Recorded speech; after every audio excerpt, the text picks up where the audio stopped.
Welcome. Today, we are diving into America's very first government. You could almost call it the country's starter government, the Articles of Confederation. Now, this was the nation's first rulebook, written right in the middle of a revolution. And believe me, it tells you everything about what the founders were most afraid of. I mean, that's the real question here, isn't it? Just imagine. You've just finished fighting a long, bloody war to get away from a king. So your number one priority, the thing that keeps you up at night, isn't creating some super powerful new government. No, it's making absolutely sure you don't end up creating another king. And that one single fear, well, it shaped everything. So this deep, deep distrust of power was really the foundation for their whole first attempt at government. I mean, they were fresh off a win against Great Britain, and the main goal was just to stop any new kind of tyranny from showing up. They saw concentrated power, whether it was in a king or some faraway national government, as the biggest possible threat to their freedom. So what was their solution? Well, they decided to make the states the real centers of power. The United States wasn't really thought of as one big, powerful country. It's better to think of it more like a friendly club, a club of 13 independent, powerful states that just agreed to work together on a few big picture things, but otherwise wanted to be left alone to do their own thing. Okay, so let's get into it. The official document that made all this happen was the Articles of Confederation.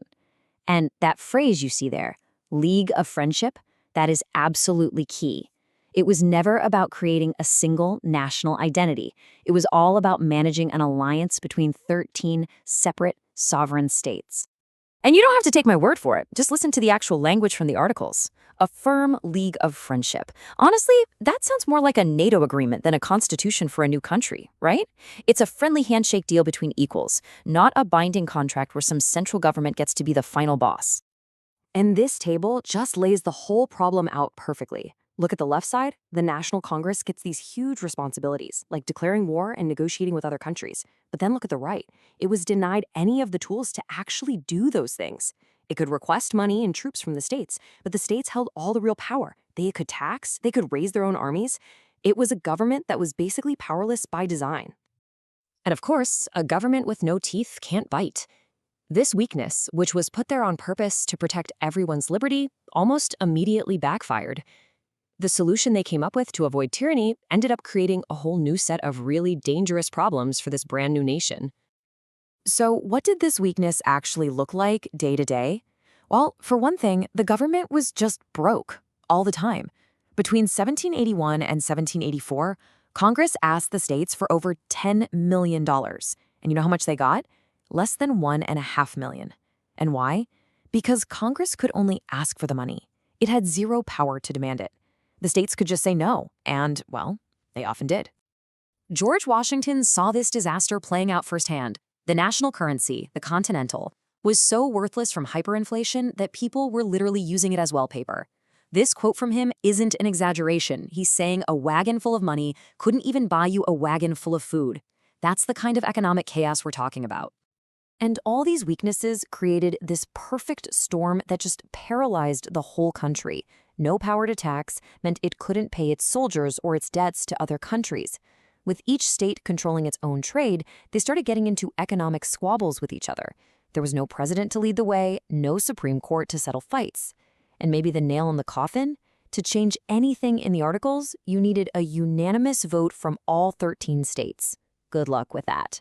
It was basically impossible. And you can see on this timeline how things just spiraled out of control. First, the army itself nearly staged a coup in the Newburgh conspiracy because they weren't getting paid. Then the states tried and failed to fix their trade problems. But the final straw was Shays' Rebellion. You had angry farmers shutting down courts in Massachusetts, and when the state begged the national government for help, the government could do nothing. An event like that absolutely terrified leaders like Washington. It was proof the whole experiment was on the verge of total collapse. The crisis pretty much forced their hand. So in the summer of 1787, delegates from the states all met in Philadelphia. Now, officially, their job was just to tweak the Articles of Confederation. But a lot of guys there, like James Madison, knew that a few tweaks weren't going to cut it. They were there to debate the very soul of the nation. And right away, two totally different visions for the country clashed. In one corner, you had the Virginia Plan, which the big states loved. It called for a brand new, powerful national government where your representation was based on your population. More people, more power. And in the other corner, the small states fired back with the New Jersey Plan, which wanted to keep the old system of one state, one vote. The whole fight really boiled down to one question. Was this new government going to represent the people, or was it going to represent the states? And let me tell you, the stakes could not have been higher. Just listen to what John Dickinson, a delegate from the tiny state of Delaware, said. He said they would rather be conquered by a foreign country than lose their equal vote in a new government. This was not a polite disagreement. This was a threat that could have torn the United States apart before it even got started. But it didn't end there. After tons of heated debates, brilliant arguments, and finally some really important compromises, like the Great Compromise that gave us the House and the Senate, they broke the deadlock. The delegates finally realized they couldn't just patch up the articles. They had to throw the whole thing out and start fresh. And this right here, this basically summarizes the entire journey. That League of Friendship under the Articles, it was a failure. That failure led directly to the crisis that forced everyone to go to the Constitutional Convention. And out of all that arguing and debate came the U.S. Constitution, a document that created a much, much stronger federal government.